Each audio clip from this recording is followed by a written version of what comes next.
By 1944, the German High Command understood that an Allied invasion of Western Europe was inevitable. What they did not agree on was how it would unfold or who would lead it. Among the German commanders in France, one man stood out for his realism and urgency: Rommel. Based on months of fighting Allied forces in North Africa, Rommel believed he knew exactly what kind of enemy Germany would face. And he repeatedly warned his superiors about one American general in particular, George S. Patton. Rommel's respect for Patton had been earned the hard way. In North Africa, Patton's sudden attacks, aggressive maneuvering, and refusal to fight defensively left a lasting impression. Rommel saw that Patton did not wait for perfect conditions. He moved fast, exploited confusion, and forced his enemies to react rather than plan. To Rommel, Patton represented a new type of warfare: relentless, unpredictable, and psychologically overwhelming. As Rommel took command of German defenses along the Atlantic Wall, he became increasingly concerned that German strategy was built on dangerous assumptions. Many senior officers believed the Allies would land at Pas-de-Calais, not Normandy, and that German armored divisions could be held back and deployed later. Rommel disagreed. He believed the invasion had to be stopped at the beaches within the first hours, before Allied air power and logistics made resistance impossible. Central to his warning was Patton. Rommel told fellow commanders that if Patton led the invasion force, hesitation would be fatal. Patton, he argued, would exploit any delay, push inland immediately, and never allow German forces time to regroup. Rommel emphasized that once the Allies broke through the coast, Germany would not be able to contain them. Ironically, the Allies used Rommel's own assessment against him.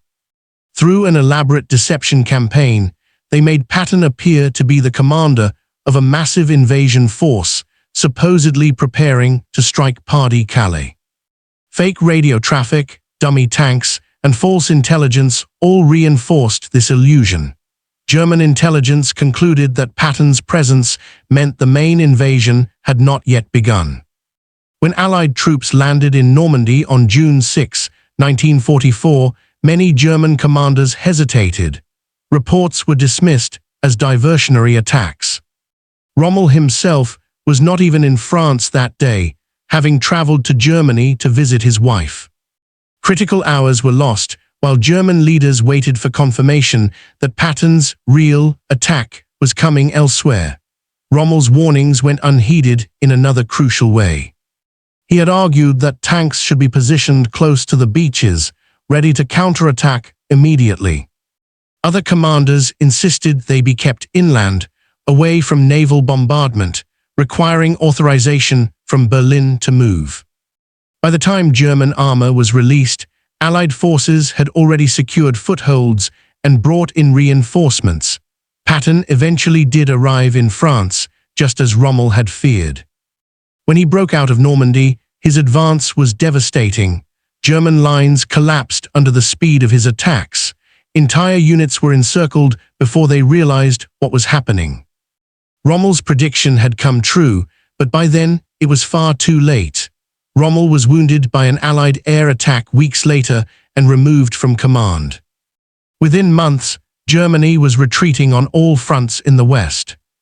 The man who had tried to warn his fellow commanders had been ignored, not because he was wrong, but because his enemies had understood him better than his own side.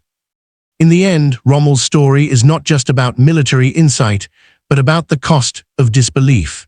He recognized Patton as a force of momentum and chaos, a general who thrived on speed and pressure.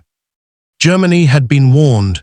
The warning was accurate, and history would prove that ignoring it helped seal the fate of Nazi Germany in Western Europe.